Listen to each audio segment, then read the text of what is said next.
Welcome to Red Bull Hardline. We're here with trials legend Danny MacAskill. You ready to check out the course? Most definitely. Let's do it. Yeah! Hot crumpets!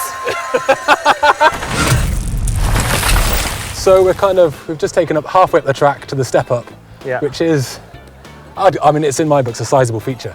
How would you categorise it? Yeah, pretty big. It's like a motocross kicker, pretty much.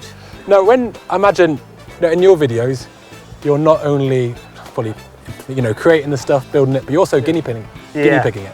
What's your kind of mindset when you're going into that? Is it a case of you really know what it's going to be like, or sometimes things take you by surprise? I mean, I think it's probably the hardest thing to deal with is the fear of the unknown when you're trying something for the first time. Like say, whether it was G or Dan, who hit this for the first time, there's probably a fair bit of adrenaline. But once you've done it once, even if it goes wrong, you kind of get that. You kind of start. You learn basically, and then your fear might be slightly less depending how well it went. Because I remember seeing you in Road Bike Party with the loop. Yes. I imagine that was, as a feature, about as intimidating. Yeah, what was it like? That was probably one of the sort of wilder things I've ever done in two wheels. Yeah. But that was different because it wasn't for my own project, because it was for Martin.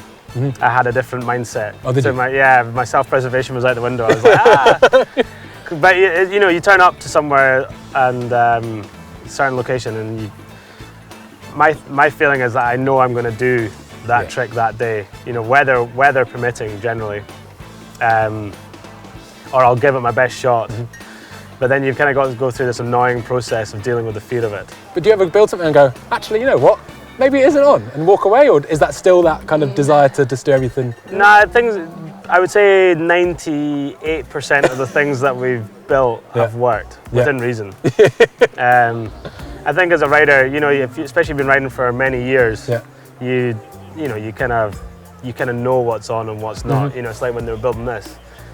You kind of have a feeling, what transition, what kind of landing. And for me, it's more about kind of usually gaps. And when it comes to transition, I'm a little bit more out of my depth. If I was to hit this for the first time myself, I would actually rather, you're going to laugh, do a backflip over it than hit it straight.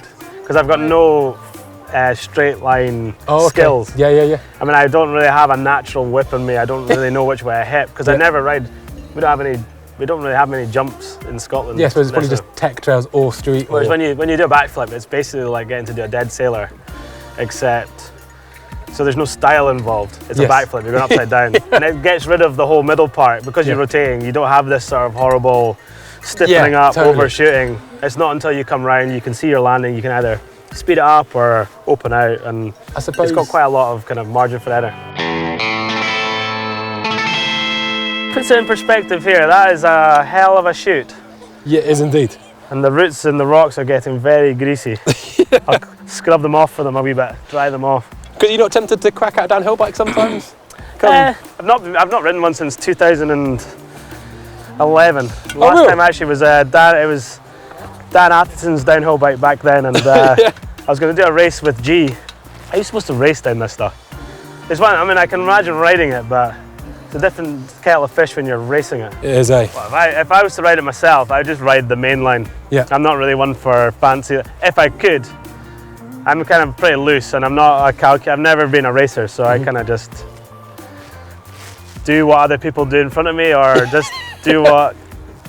I'm quite good at saving myself as well. Like if I get offline, I'm usually pretty good at hopping over things. I've got a feeling there's a bit of modesty coming into play. No, definitely not. I'm not the rider to follow, that's for sure. You get these guys that are like laser precision kind of style, and I'm on flat pedals for a reason, because I'm paddling my way down or out of control. But there are not many trails that I've actually learnt how to ride. Where you actually have all the lines dialed. That's a memory that I just don't have. My brain kind of works again more on edge. Everything's like edges. It's like you kind of blank out most things, and you just sort of look at where the edges that you're going to get traction and not. And on the trials bike, it's mainly edges. So I pretend to be able to ride mountain bikes properly and in videos occasionally, and that's about it. Luckily, I don't have to race. Mate, if you're pretending to ride mountain bikes, that's it. It's an easy job. This is where I can slip in my arse. Aye. Looking at something like this, I mean, I would imagine the night's sleep you're going to get before riding something like this pretty gnarly. How do you sleep before doing one of your big projects? I suppose it's over a couple of weeks, but if you've got something in the books the next day that's... Depends how much something's been on your mind. Sometimes you like, I've had some funny dreams the night before. Where well, sometimes I've dreamt that I've actually done the trick, and then you wake up in the morning with such disappointment, and knowing that, you know, you look out the window, it's kind of slightly damp, bit windy, and you've still got to go out there and do it. Kind of like it is today, to be honest. But if you could give any advice, obviously all these guys are pros, they know what they're doing. But if you were to give any advice to any of them that were feeling a bit shaky, what do you think it would be? What, to the riders doing this? So say if there was someone that came to you and said, Danny, I'm way out my depth. Well, I don't know. It depends how much. I mean, yeah, you're probably in the wrong place if you're. I mean, I suppose maybe not with this course. I mean, this is testing the real best in the world, the very best. This is like a wild course, but I was talking to one of the riders yesterday, who shall remain unnamed, and he was saying that he thought he had one that he wasn't going to qualify. And he initially felt relief because he knew the rain was coming. And then he said he found out he qualified. If anything, he was anxious. Oh my God, I've got to ride it. Is it going to rain tomorrow? Are you kidding? Well, that's what I mean. You get the feeling when I see the guys coming over the bottom of the finish line there. It's a lot like doing a run of Rampage. They've got to get through a lot to get to the bottom. And it's the same with any World Cup.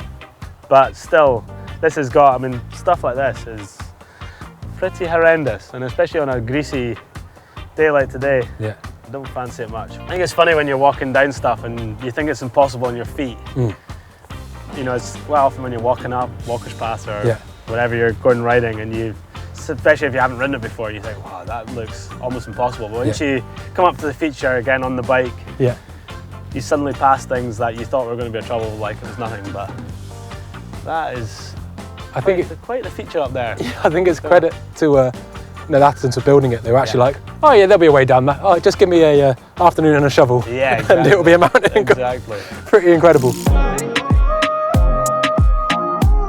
When something like this, which is a demanding feature enough, even if it had a grassy rugby field of a run out, when on the exit you do have high consequence, you know?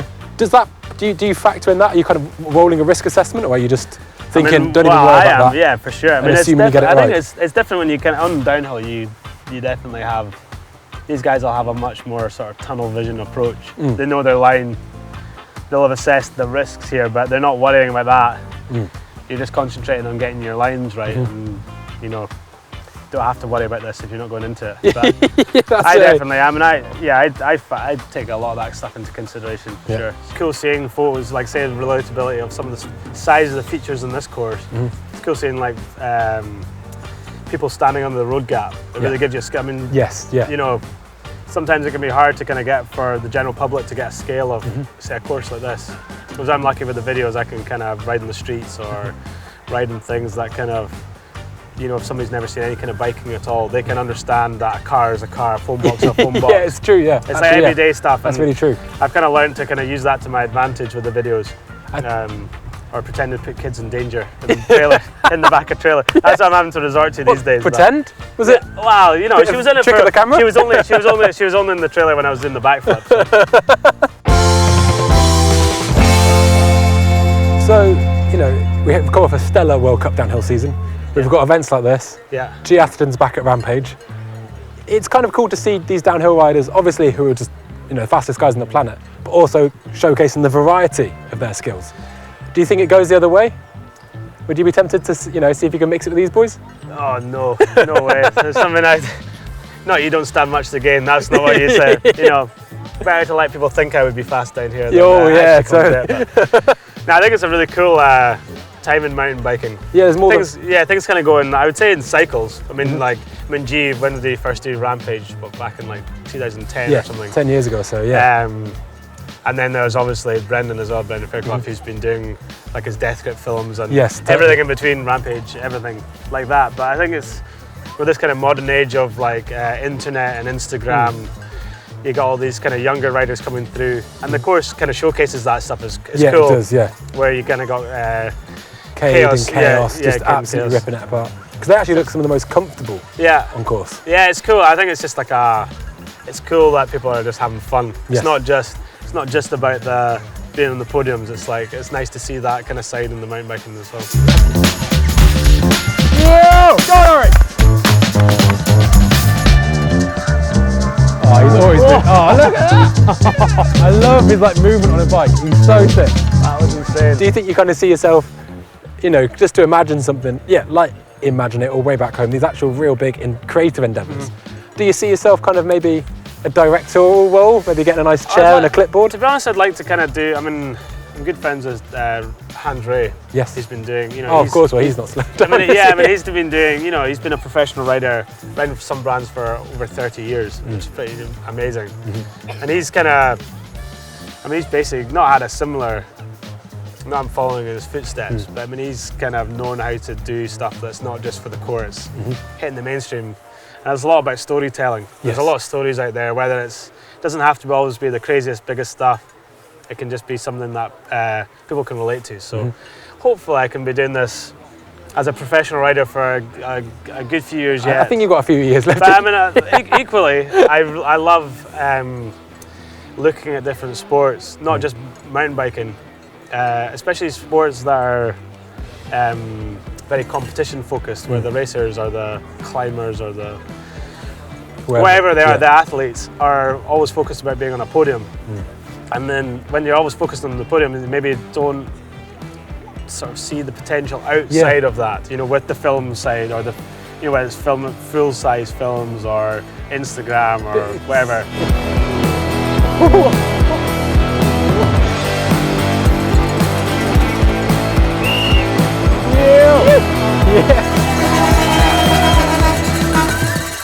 So looking at something like this, it's almost hard to ever really get an accurate like feel of it on the TV camera. I mean, it's absolutely massive. How would you describe it?